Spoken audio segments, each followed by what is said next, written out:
Hello friends, welcome to कानून पुस्तिका।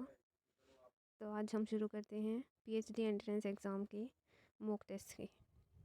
Mock test तो क्या है, पिछले अपने एंट्रेंस टेस्ट के वेरियस यूनिवर्सिटीज़ के क्वेश्चन पेपर्स हैं, तो उन्हें सोल्व करते हैं। पहला क्वेश्चन पेपर है ये शिवाजी यूनिवर्सिटी कोल्हापुर से। तो इसमें क्या दिया गया है, ये 2021 का पेपर है। इसमें 50 क्वेश्चंस हैं, ईच क्वेश्चन कैरीज 2 मार्क्स, तो 2 नंबर का एक क्वेश्चन है। टोटल इसमें 50 क्वेश्चंस हैं। तो चलो चलते हैं। पहले हैं 25 क्वेश्चन इसमें रिसर्च मेथडोलॉजी के हैं एंड 25 लॉ से हैं। तो पहला क्वेश्चन है what is the main role of research in education. तो अपने पास 4 ऑप्शंस हैं और इसमें कोई नेगेटिव मार्किंग नहीं है। तो आप अपना आंसर कमेंट बॉक्स में भी लिख सकते हैं या फिर कोई आपको डाउट हो तो वो भी बता सकते हैं।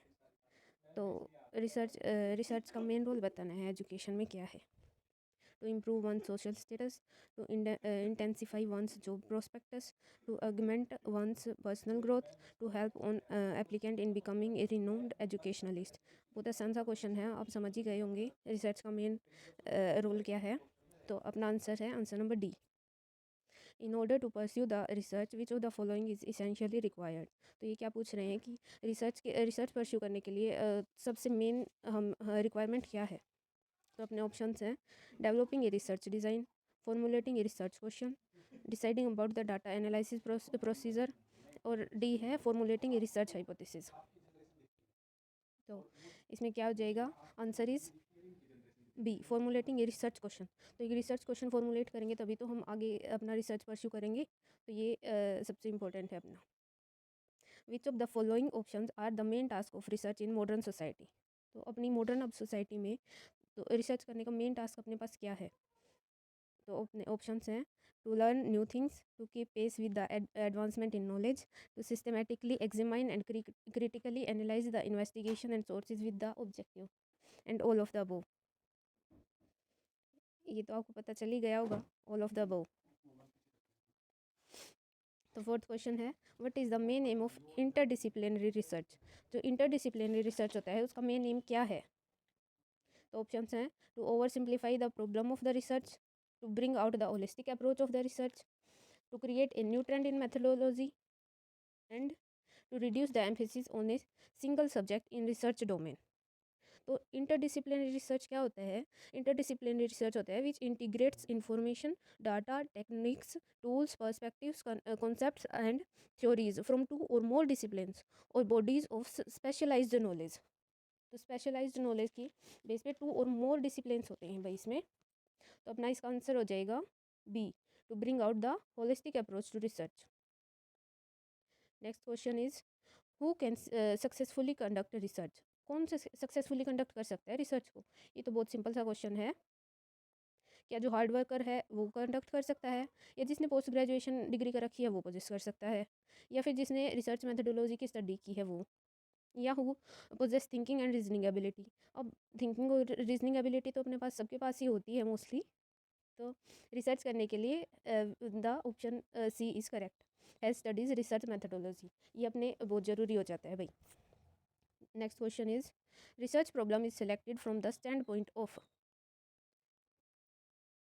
तो आंसर बताइए। A social relevance, financial support, researchers interest, availability of relevant literature. इसका आंसर आप कमेंट बॉक्स में दे सकते हैं। तो सेवन्थ है हाइपोथेसिस रेफर्स टू। हाइपोथेसिस किसे कहेंगे हम। A the outcome of an experiment, जो हम एक्सपेरिमेंट करते हैं उसका जो रिजल्ट निकलता है, आउटकम निकलता है, उसको कहेंगे। A conclusion drawn from an experiment, और जो कंक्लूजन जो एक्सपेरिमेंट का अपना रिजल्ट कंक्लूड करते हैं जब हम एक्सपेरिमेंट को, वो होता है। या a form of bias in which the subject tries to out guess the experimenter, या a tentative statement about the relationship. तो हाइपोथेसिस हमें सबको पता है कि एक टेंटेटिव स्टेटमेंट होती है, जो हम रिलेशनशिप हमें शो करना है या फिर हमारे रिसर्च जो है उससे रिलेटेड टेंटेटिव स्टेटमेंट होती है हाइपोथेसिस। अगला क्वेश्चन है statistic is used by researchers to. Statistic researchers के द्वारा किस लिए यूज़ की जाती है। Analyse the empirical data collected in a study, making their finding sound better, operationally define their variables, ensure the study comes out the way it was intended.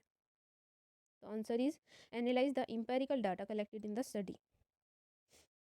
तो empirical data को analyse करने के लिए हमें statistic की ज़रूरत पड़ जाती है।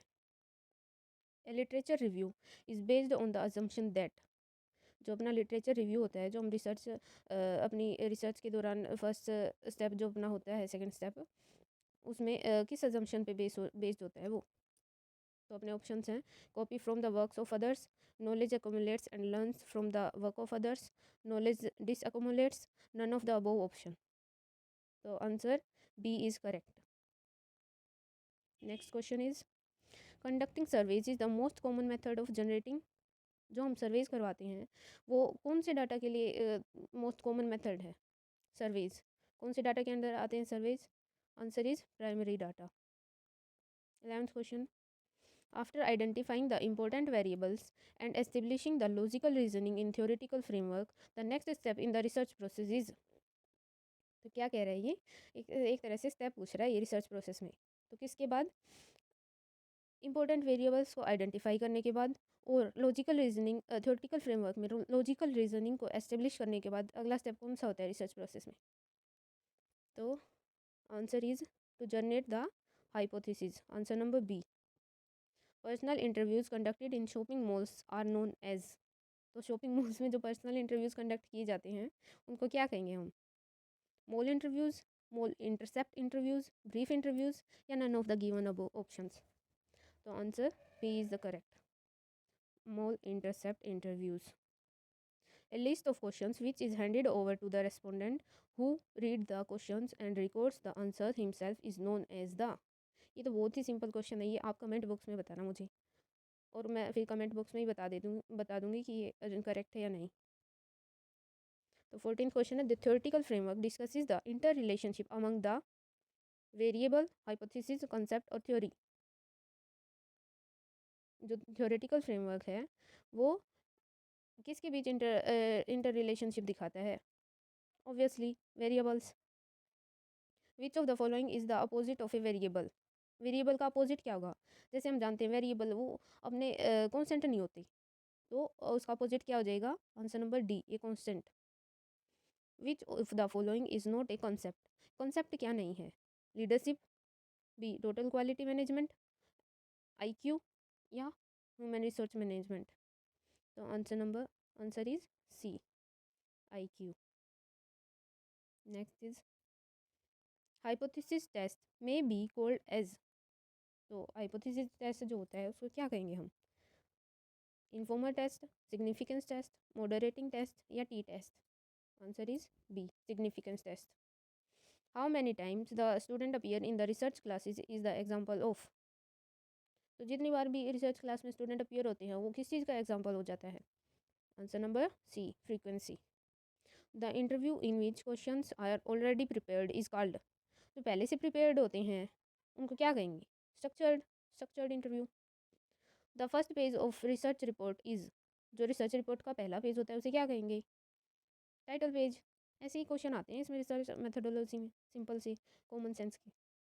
The content of the research report can be classified into 3 parts which are, कौन कौन से हो जाएंगे 3 पार्ट्स, हमें दे ही रखे हैं ऑप्शंस में, प्रीफैक्टरी आइटम, टेक्स्ट, टर्मिनल्स, या all of them. Answer number D, all of them. In research methodology interpretation is the search of, जो रिसर्च मेथोडोलॉजी उसमें इंटरप्रिटेशन किसे कहेंगे, कौन सी खोज होती है वो। तो answer number C, research findings. Which of the following statements are true about interpretation of data, interpretation of data के रिगार्डिंग कौन सी स्टेटमेंट ट्रू है अपनी। तो answer is the, all of them, ये सभी ट्रू है। Interpretation can not proceed without analysis, without analysis तो इंटरप्रिटेशन हो ही नहीं सकती, सही बात है। Analysis and interpretation are interdependent, ये एक दूसरे के इंटरडिपेंडेंट हैं। The data to be interpreted should be homogeneous in nature, जो डाटा होता है जो जिसका हमें इंटरप्रिटेशन करना है वो होमोजीनियस होता है नेचर में। ए detailed disclosure on the subject under study is called, subject का डिटेल्ड डिस्क्लोजर किसे कहेंगे, रिसर्च रिपोर्ट को, नहीं वो रिसर्च रिपोर्ट तो हम बाद में बताते हैं। मोनोग्राफ, डेजर्टेशन और थीसिस, या डी बुक। तो आंसर नंबर सी, डेजर्टेशन, जो हम मास्टर्स डिग्री में भी बनाते हैं ना डेजर्टेशन एलएलएम के दौरान। Which of the following is not a form of research report. Research report की कौन सी टाइप नहीं है इनमें से? Thesis, inquiry report of a commission, precise या डिसर्टेशन? तो आंसर नंबर सी, प्रिसाइज।